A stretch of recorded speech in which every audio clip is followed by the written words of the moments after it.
આણંદના સાંસદ મિતેશ પટેલ દ્વારા 10 Sabarmati report આણંદના senior સિટીઝનને નિઃશુલ્ક રીતે દેખાડવાનું આયોજન કરેલું।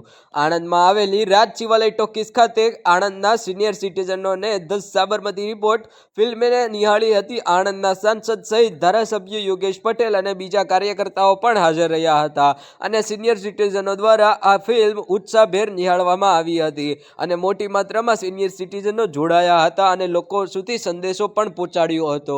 સાબરમતી રિપોર્ટ આપણને સૌને ખબર છે કે જે રીતે ગોધરા કાંડ એ 6 નંબરનો ડબ્બો અને 59 કાર સેવકોને જીવતા બાળી દેવામાં આવ્યા હતા, એક જ કોમ દ્વારા કરવામાં આવ્યું હતું। પરંતુ કોંગ્રેસ તત્કાલીન મુખ્યમંત્રી નરેન્દ્રભાઈ મોદી સાહેબ પર આરોપ મૂકી એ આગળ ચૂંટણી ના લડી શકે, કાં તો દેશનું સુકાન ના સંભાળી શકે, એ રીતનું જે કાવતરું કોંગ્રેસનું હતું એ ઉજાગર કરવા માટે આ ફિલ્મ બનાવવામાં આવી છે।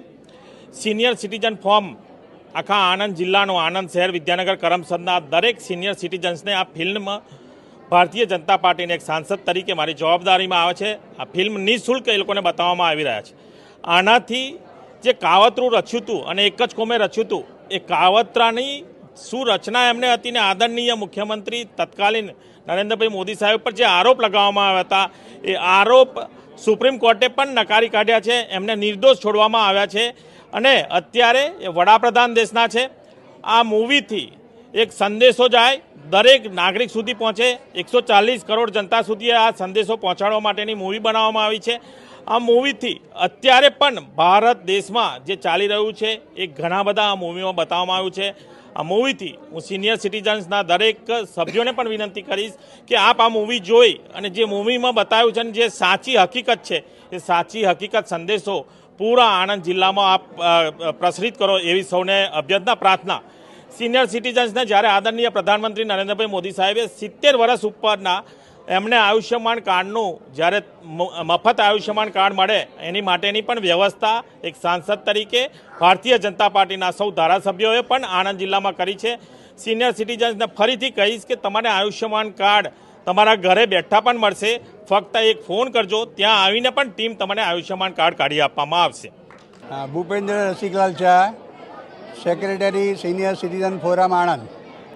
આજે જે મૂવી બતાવવામાં આવી છે તે સાબરમતી એક્સપ્રેસ 27 ફેબ્રુઆરી 2002ના દિવસે ગોધરા મુકામે સ્ટેશન પર જેનો S6 નંબરનો ડબ્બો બાળવામાં આવ્યો હતો તેના પર બનાવવામાં આવેલી ફિલ્મ છે અને કદાચ પહેલીવાર આટલી સરળતાથી અને પરમિશન મળેલી છે જાહેર કરવા માટેની અને ઘણા બધા રાજ્યોએ એને ત્યારે ટેક્સ ફ્રી પણ કરેલી છે। એની સાચી હકીકત બહાર આવે એ માટે આ ફિલ્મ બની છે।